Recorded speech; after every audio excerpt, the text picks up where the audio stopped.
Hey, what's up, everybody? Aaron with HEX Vintage Threads here. So, I'm starting a new series called HEX Life and Style, where I kind of give you all, the viewers, a behind the scenes look at some of your favorite vintage resellers. Our first interview is with Scott Hatton at Caught It Off the Backboard. As you'll see, Scott's been in the vintage game for a while, but his true passion is rollerblading. So, let's check it out.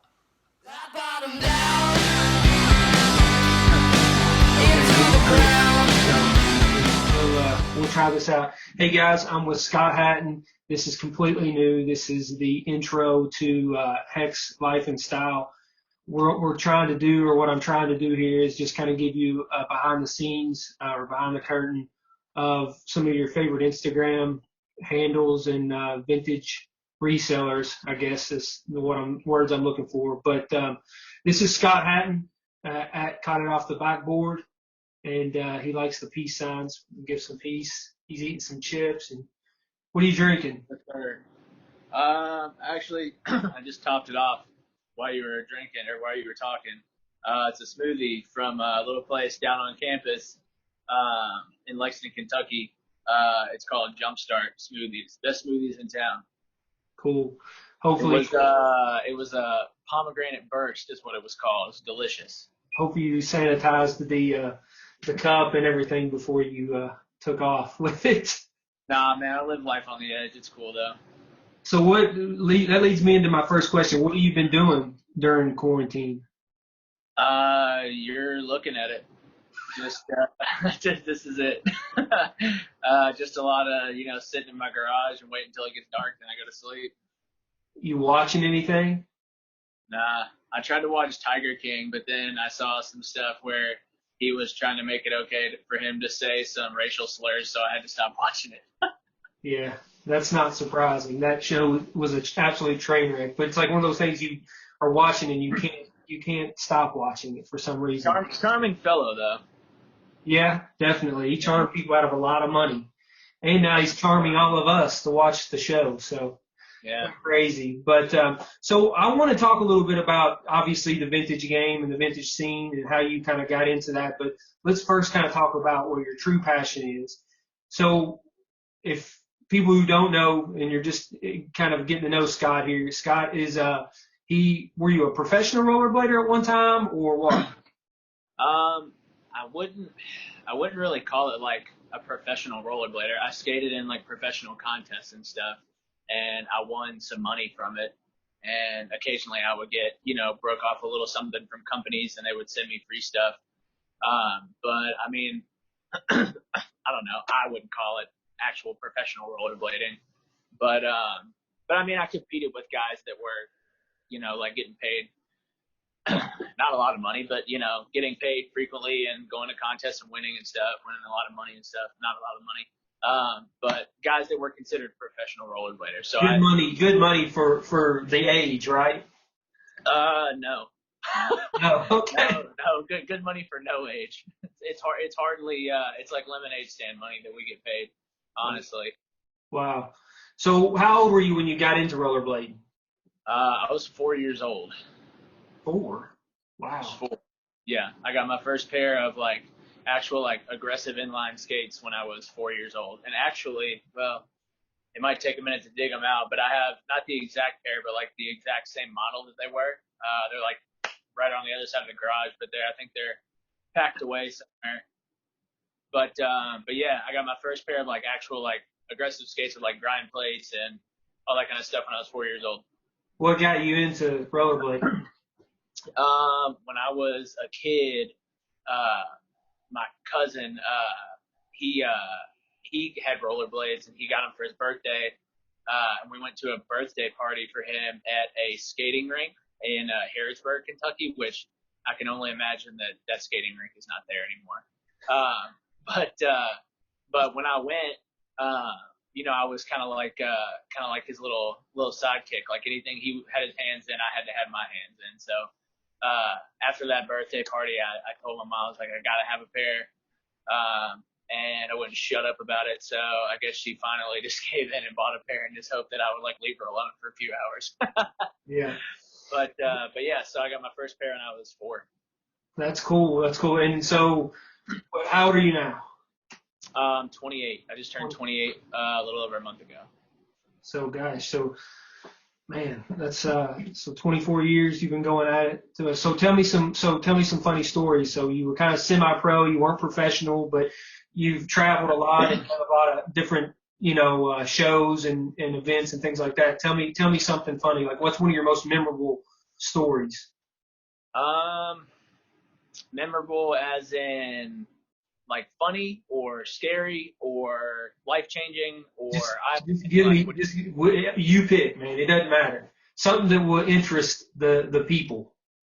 okay. Um, Let me think. Let me think. I guess probably like it wasn't like one specific event, but probably like my favorite like memory. I guess just all over the course of the whole thing. It was like a month long. Um, Two of my some of my best friends throughout the culture of skating or whatever decided that they wanted to go on a road trip around the entire U.S. In an RV, which they didn't exactly own yet, but they were going to try to, find one to drive around.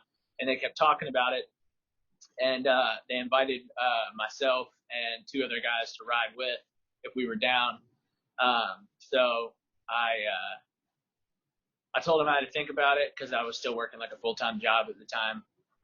But I eventually told him that I was like, at this point, I was like, I'm going to go. If I get fired, then I get fired, but I'm not going to not go. So we drove an RV from where we are in Kentucky. Well, where they are, they're from Bowling Green. From Bowling Green all the way down to Florida. From Florida across a couple of stops. We stopped in Texas and a few places before that. Eventually making it all the way to the West Coast, up California. We stopped at a big camp called Woodward. That's a big action sports camp. Then we started making our way back. We went through Colorado, and these are not going to be in order. I'm not a person that can remember the maps very well, so Hey, I'm not going to test you. I'm not a yeah. geography major either. So But like Arizona, Colorado, Missouri, uh, what's the state called? Illinois. There we go. Okay, yeah, Illinois, Indiana, and then we came back home. just call it Chicago, man. That's really the only place. Yeah, no, there's people that don't even know that Illinois is a state. but no, so we did that. I was on the road for like a month with them. And then when I finally got back home and started going back to work, they went and they did it again. They did the whole shebang again. They stopped in different cities, some of them same, some of them different, but all in the same RV that somehow or another, one of my friends, Brad, procured from a guy in Bowling Green. Somehow or another, he bought this really nice RV off this dude for like $2,000. I don't get like that dude's a wheeling dealing son of a gun if I've ever seen one. That's great. Brad? Is his brother named Chad? You know what? It is. Is that the Brad? It really is. It really is. Yeah. Oh, that's great. Yeah. Brad and Chad. They're not what like Barstool and all those funny Instagram pages make out to be a Brad and Chad. They probably get involved in the same dumb stuff, but they're not really rich preppy kids or whatever. Yeah. But so I bet you guys saw, traveling in an RV is with anybody would be crazy, I would think. But I'm sure you guys had a lot of fun and saw a lot of interesting stuff and got to skate some really cool places. So that's awesome. So let's move into more of kind of what this interview is about. Now that they obviously rollerblading is your true passion, let's talk a little bit about the vintage scene and the vintage game. How long have you been in that, and kind of what got you interested in vintage clothing? Well, I've been, I guess, like whole picture. I guess I've been kind of like into like going into Goodwills and thrift stores and all that kind of stuff ever since I was like in high school, I guess. And it all kind of comes back to skating. Like I wasn't gonna go buy a brand new pair of Levi's to tear a hole in the backside of them in a week's time, because you slide out, you fall a lot skating, you tear a hole in the knee, tear a hole in the butt. There goes $70 on a pair of jeans, and I would probably do it every 2 weeks to a month. So I wasn't, I wasn't gonna spend that money. So either way, I would go into these places and I would find like stuff that I thought looked cool that I could skate in, and I was only out $4 or $5. So at the time, I didn't know anything about any sort of resale game. I had no clue, no clue. I was literally just buying stuff that I thought looked cool. And it's funny, almost kind of like turns my stomach, because I can remember going into our Goodwills and seeing stuff that sells for like $600, $700, $800 now, and I'd be like, oh, that's cool, and just like pass by it because I didn't know anything. So. Yeah. Um, If but we all had a crystal ball, that's the thing, man. I mean, that's kind of what I've been doing myself, and I know you and I talk a lot. So, I mean, now I'm just anything with some really cool content. Obviously, we're all looking for that grail or that, some of those, older pieces, but I'm trying to pick up kind of anything with good content because I know at some point, I mean, if you hold on to it long enough, it's going to be vintage. So either you're going to sell it or you're going to have to hold on to it. And by the time you hold on to it long enough, it'll come around at some point. But I didn't mean to interrupt you there, but I think we're all that way. I mean, I think about the stuff that I've seen over the years and I've just passed on, and I'm like, what was I thinking? But go into a little more detail around that. So Goodwill kind of got you moving. Like, what are some other influences that got you into kind of more collecting? Well, I've always, liked to like throw outfits together. It's always been kind of like working like a cool puzzle for me, I guess, but then I get to like wear the puzzle around and like feel cool, I guess. Yeah. So I've always liked doing that. And then actually, the guy that I was talking about that I went around the country with, Brad, about, I guess it was right around the time that we started the whole trip. He was really heavy into the thrift scene. Never really had like a big Instagram page or following. He was behind the scenes a lot on eBay and Depop, things like that. But he kind of put me onto it. He was like, man, I'm like out here, reselling this stuff for like pretty good money. You should look into it. Have you ever heard of it? And I was like, a lot of stuff that, he says from time to time, I'm just kind of like, no, I haven't really heard about it. Just kind of, let it go. But then on the trip, he was like, we're going to take time to go out to this place called Round Two. And it was like not long after they had opened their LA branch. Yeah. So I was like, okay, cool. Sounds neat. I didn't think anything of it, other than it was maybe like a really cool version of like a Buffalo Exchange or Plato's Closet type thing. I didn't think it was anything crazy. He told me about it and hyped it up. But like I said, I was just kind of like, I'll see it when I see it. And we got out there, and I've never spent so much time in one store and not even bought anything. Like I looked at every single piece that they had in that store. I had never been more amazed in my entire life. Like this was to set the date, I guess it was in 2006. It was in July of 2016 that I went there. So I don't know how long exactly they had been on Melrose at the time, but I know it was sort of new. So either way, we went out there. We actually got to chat with Sean Witherspoon and one of his partners, Chris. We got to chat with them. That's awesome. Kind of told them out there. Yeah, it was really cool. They were very, very inviting. From as much, excitement that they had built around their name over the past couple of years. I mean, we talked with them for like 30 minutes. And they were very cool, like very interested in what we were doing. They actually hooked us up with a couple of free like Round Two shirts and some other like stickers and cool fanboy stuff. That's insane. He appears, I mean, he seems like that kind of guy, he seems like that kind of guy that would spend time with people and talk, especially early on like that. So that's awesome. That's awesome. Yeah, him and Chris Russo. I can never remember his last name, but both of them, they were very cool. Like I said, chatted for a long time. So then after that trip, I was hooked, dude. I could like, if I had any spare money, like I was going to Goodwill and I was like, after I got back home, I went back and I binge watched their entire YouTube show, the Round Two show thing on YouTube. I binge watched that, and I don't watch TV. I never watch TV. I finished all of those things within like probably less than between 1 and 2 weeks. Like I watched everything. Just trying to like learn as much as I could from stuff that Brad was telling me, and then stuff that I saw them selling in stores, stuff that people were bringing in to sell to them, um, all that kind of stuff. So I was just, like a sponge, just soaking up as much information that I could. So, and then so yeah, basically July 2016 is when I kind of started, uh, kind of jumping into the, I guess, more resale game, I guess, learning about it anyway. So what do you collect? What do you like the most? I know you're on the hunt. You probably find a lot of cool different things, as we all do. But what's the one thing that you're after that you collect? Um, I wouldn't really, I couldn't really narrow it down to just like one thing.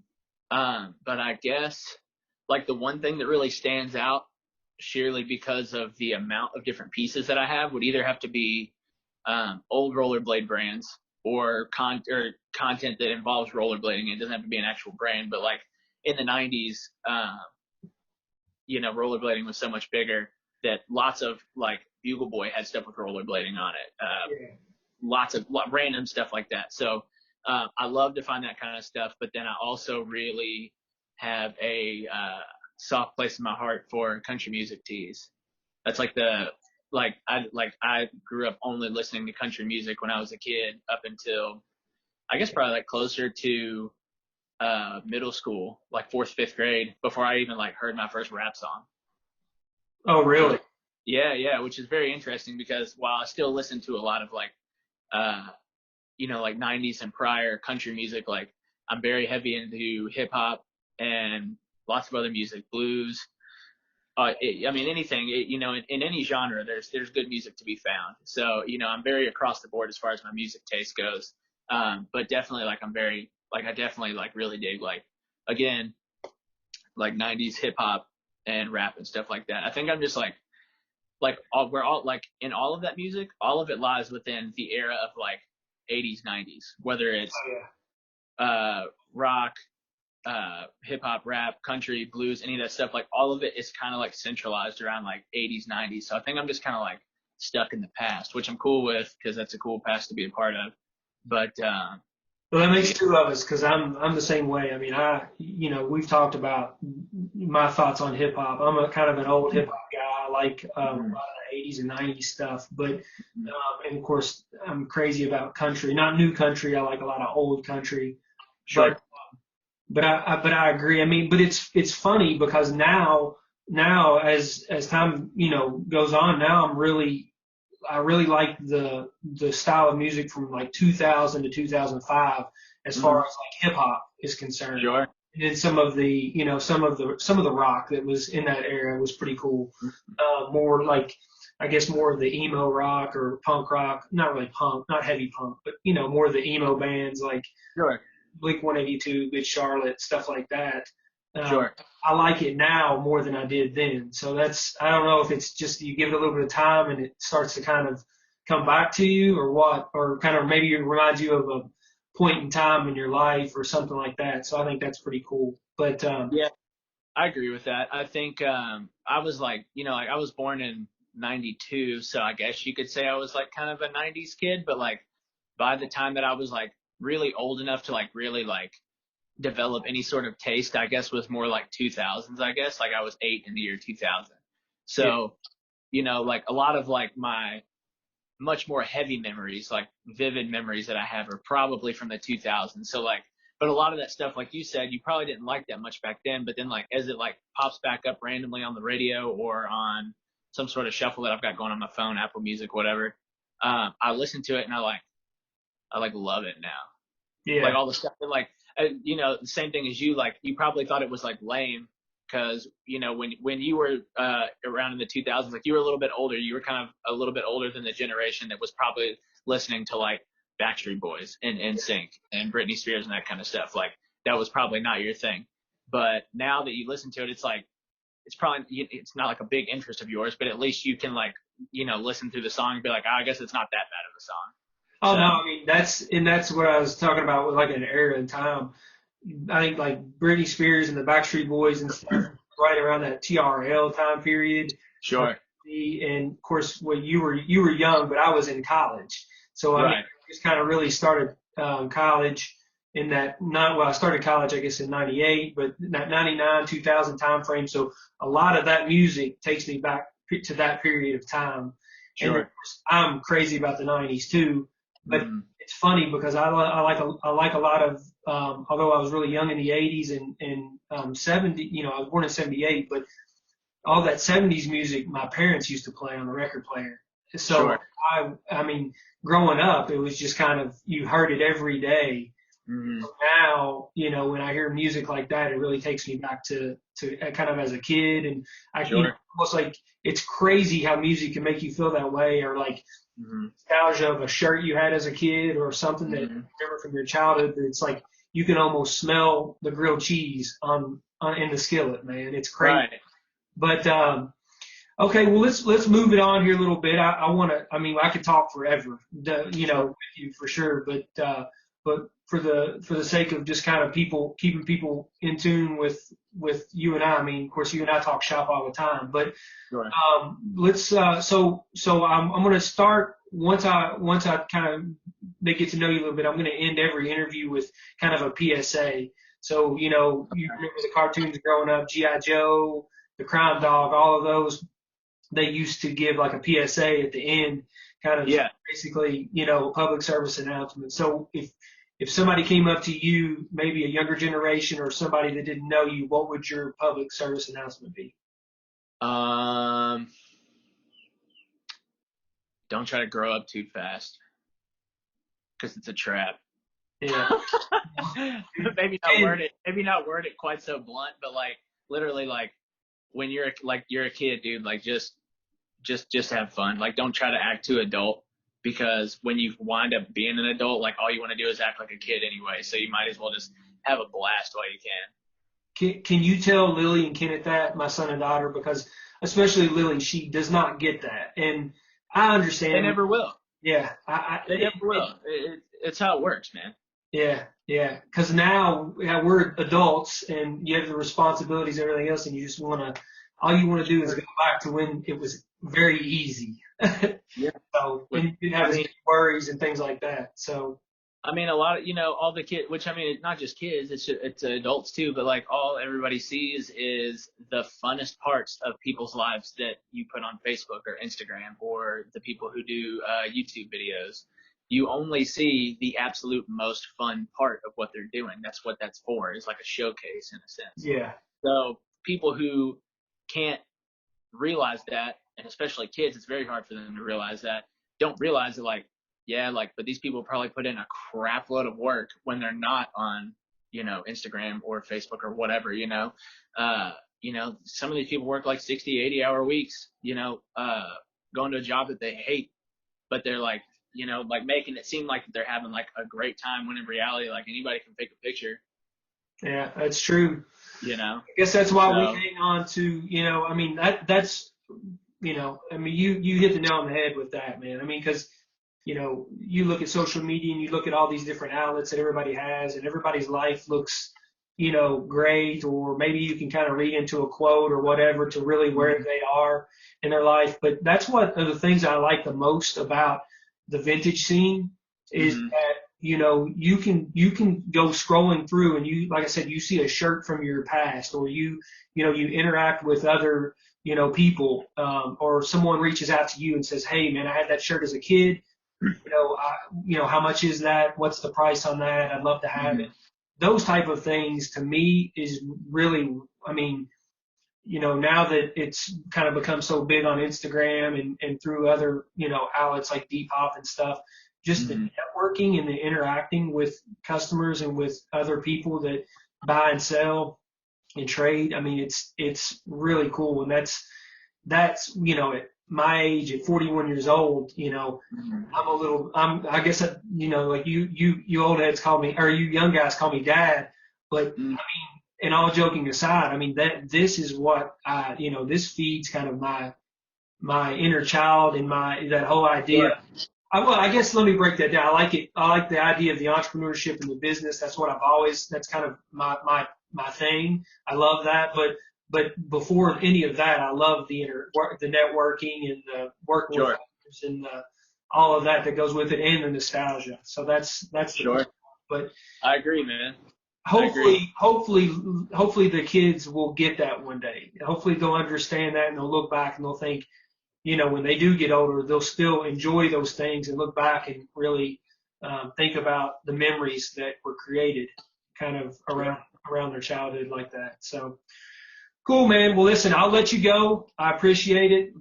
You're the first, so hopefully this won't suck, but we'll see how it goes. And I appreciate everything, Scott. Again, caught it off the backboard. Check him out if you're not already following him. Okay. Yeah. See you, buddy. All right. Thanks, man. Talk to you soon. See you. Peace.